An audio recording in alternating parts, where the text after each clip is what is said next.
ye woman ni mwasi aye hye na sika ni oman mo na nso enema brohuri fem no kwasem ne madwade ne nyakonom wo finfi mantem enkanka ene kakraba edwom na ema no ekire mo se ene wo bi kunu bona kwa homa ne kwada kwa homa ne mo de da bia ena kwa homa da bia ne de atwam so ahono ntebo so me so agya keka ne sasia no onya kakra de ma ne se million mesa na ba yi fa nkodi dwa kakra magu fie no onom nya ne kakra kwa kodu dwom no enema ne bo no chese ya pagye mu ama ugina ho a obetwa ho frede e wo dwane mu a wo hunu ade a wotom eti ama won ne ekofa ne ma ne ba no wo mkofa ba se yi a enam sa ne ma ne bo ade no nto no adwadefo no kire mu se e ma ne badwa mu a wogina ho a wo de meba mesa ba na ne ma ne go eti ha wono pa e mo no matonsa e de afra ko maka se aba ne hwe na economy no wontoto adwuma ne o mai mu sika ne o mai mu ene ma bo so kwa na ekosoro nti aba no enya bibi emfa ho wono sa no de aka che no wo ne ya ma ne bofo na ya asare ena etwenye esa mesa ene mende se ne manu bode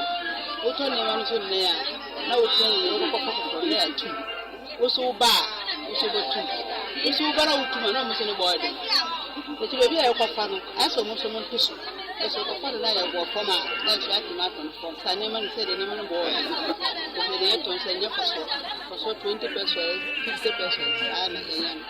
na we be to na ko complete ne manu bode yetimi to baye ba na ni sika ye bebre ye to kwa nso because kwa na edro no ye se fertilizer boy ye de ye bedu na ni sika ye bebre yetimi to bia na ye 15 cedi ye 30 cedi ye 20 cedi afase po na nka ye mu no ko se baye se 15 cedi because bedu na ni lorfe aye bebre nta ye de ukoka ekwa force fertilizer boy ye de lorfe bo so ye de nta ban hwe no nye bibi fa nya sa ye bre pa ye bre oba na obeto baye na obobo ntimi to to say oni ne ma nyama se no beto aka ho a oni ne ma ni ne bisofo mba nu edi nti ye brepa aban no hwe no nya bibi fa o mo se fertilizer ne boy de lorry first boy de no fu de ba ha ne boy de pa to fu ne de wo complain sanse cabbage ne boy de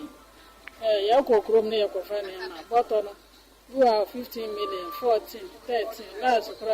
that was 13 so da be kai no this one so o calculate mu price a o beto na san le be so no le fe e de be ba o ton kra so si ne body e de ya to fo so ba wo Kromo de ayahye papa se ato plants de na ato plants pa ato plants so yem wo fadin nti ne ma nkoye kura ena ma no a wo mo de dwa no e fra na ya asare e wo Kasoa ne potem a wo mo de sama na eboyi e to de ne ma nti ma na wo mo de dwa e wo Kakaraba dwom no wo mo sembi eno no yento sika e bi ni wo sika ne bi na sika no wan sika ne ni wa sika no ahye na ye de kwota de brade first pa we mami won ni sesum na no sa na ne sabe sum na no fa nchiche obe ne kura ye nto na de woto isi ade ba ko aye to no krum apa ye nam enam do ye den abewe nam za na ise moko na aba ni nyina nso no ise one to moko 5 cedis 5 cedis antimi mfanya nkwa isan se nye ya yente se first na ne abre sisi mutimi esipre so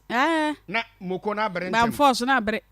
into se guo no ma aye gon yi obe no ma esipre so esipre ubetwam na mu nyina aye green wotwi moko ni ntosi ni si wa na atinsuo se pacha wodi je ne no ayi fancy ayi